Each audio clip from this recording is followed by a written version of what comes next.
Hey guys, तो अगर आप अपने घर में रेनोवेशन कर रहे हो और साथ के साथ आप अपने घर के किसी पार्ट को एक्सटेंड कर रहे हो, मतलब कि बालकनी को एक्सटेंड कर रहे हो या नया रूम बनाने जा रहे हो या कोई बालकनी को किसी और तरीके से भी लेंटर को बढ़ाने वाले हो, तो जनरली हम क्या करते हैं कि आरसीसी वाले को बुलाते हैं, फिर शटरिंग, फिर कंक्रीटिंग, फिर ये वो ड्रामा बहुत सारा होता है। मैंने क्या इसका नया ही कंसेप्ट निकाल दिया, वैसे तो पुराना है, बस मैंने क्या किया यहाँ पे कि मैंने ये शटरिंग पिलर विलर के जो झंझट ही खत्म कर दिया। जो काम महीने 1.5 महीने में होगा 1 से 1.5 हफ्ते में मैक्सिमम पूरा। अब वो कैसे, पहले ये होटल की वीडियो देखो और फिर मैं जो घर में किया है वो आपको दिखाऊंगा।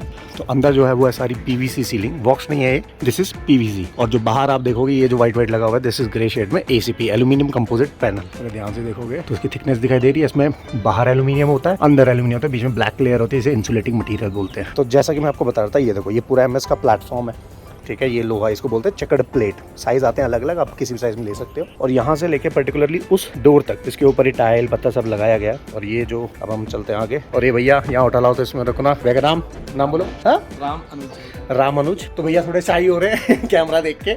ओके, सो अब ये पूरा पार्ट जो देख रहे हो ये पूरा टाइल है। अब आपको ना लगे कि मैं झूठ बोल रहा हूँ, तो उसके लिए मैं नीचे से स्ट्रक्चर दिखाता हूँ। ये एमएस का स्टेयरकेस, और अब आप देखोगे नीचे जो है पाइप लगे। अब आपको इनको डायमेंशंस, स्ट्रक्चर सब सिखाता हूँ। अगर देखोगे इस तरीके से बना हुआ है। जो मेन पिलर है, ये इधर मेन पिलर है, ये सारे मेन पिलर है, और इस पे एंगल ऐसे मारा हुआ है।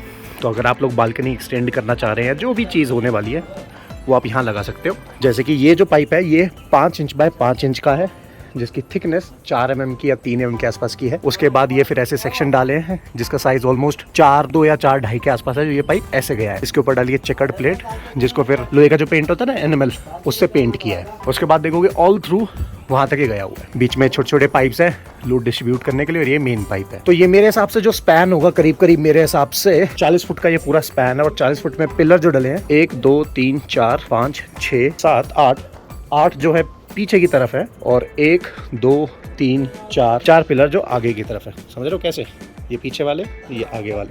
तो अगर आप अपने घर को एक्सटेंड करना चाह रहे हो तो एमएस में जाओ। कंक्रीट में भैया बहुत खर्चा आ जाता है, तो उस चीज़ का आपको ध्यान रखना है। दूसरा, इसको लगाने का एक तरीका जरूर ध्यान रखना, जो वेल्डिंग है वो प्रॉपर होनी चाहिए। अगर कहीं गैप मिला तो कल को कोई भी झटका लगाए तो टूट सकता है। और नीचे ये प्रॉपर जाम होना चाहिए कंक्रीट में, नीचे प्रॉपर सपोर्ट होना चाहिए, जैसे कि वहाँ पे ये प्रॉपर कंक्रीट में जाम देख रहे हो। और ये पाइप कम से कम फ्लोर में 1.5 से 2 फुट जाना ही चाहिए, और वो भी कंक्रीट से फिर पैक होना चाहिए, जिससे कि सॉलिड स्ट्रेंथ मिल जाए। अब अगर आप फर्स्ट फ्लोर या ऐसी जगह रह रहे हो तो इसमें होता है बीम चलाना। जैसे ये देख रहे हो, इनका ये लेंटर है, लेंटर पे इन्होंने ये ऐसा बीम चला है जिसपे फिर सारे पाइप आके वेल्ड हुए हैं, ठीक है। तो यहाँ से आप सपोर्ट ले सकते हो अगर कहीं बड़े फ्लोर में रहते हो। तो ये थी कुछ अमेजिंग टेक्निकल डिटेल्स। और अब रेलिंग के बारे में बताते हैं। और अंकल जी का सॉन्ग बज गया। एमएस की रेलिंग है, बस इस पर पेंट अगर ग्रे कलर का होता ना भाई तो ये इतनी अमेजिंग लगती। और दूसरी यहाँ पे गलती क्या है कि ये सब ग्लॉस में पेंट है, इसके लिए उसका फील नहीं आ रहा है यहाँ पे। अगर मैट फिनिश होता ना बॉस, तो लोहे पे कहीं भी पेंट कर रहे हो, जो मैंने अपना बताया कि अगर घर में पुराने डोर हैं जो बहुत पुराने होते थे, उस पर एनिमल मैट कर दो भाई, जबरदस्त लगता है। तो ये तो देखा आपने होटल के अंदर। अब मैं आपको दिखाता हूँ कि बालकनी के अंदर हमने इसको कैसे किया। यहाँ पे ये पहले जो बालकनी थी ये सिर्फ इतनी थी, मतलब 2 और 2 4 फुट, 4.5 फुट की है बालकनी, जिसमें उतनी स्पेस मिल नहीं थी। अब यहाँ पे जो है बेसिकली इतने हिस्से में ये हमने क्या किया, इसको एक्सटेंड किया, और यहाँ पे मोरक्कन टाइल डाली है सारी में, जो एज पर क्लाइंट टेस्ट। और यहाँ पे हमने वहाँ क्या किया, वो बना दिया एक एल शेप का प्लेटफॉर्म, जिसके नीचे लगेगी प्रोफाइल लाइट। और इधर हम डालेंगे एक स्विंग, जहाँ पे अब इनको वॉशिंग का एरिया, एक छोटा सा पार्टीशन आ जाएगा। ये वॉशिंग का स्विंग, वो वॉशिंग आ गई, और इधर एक छोटा सा स्विंग।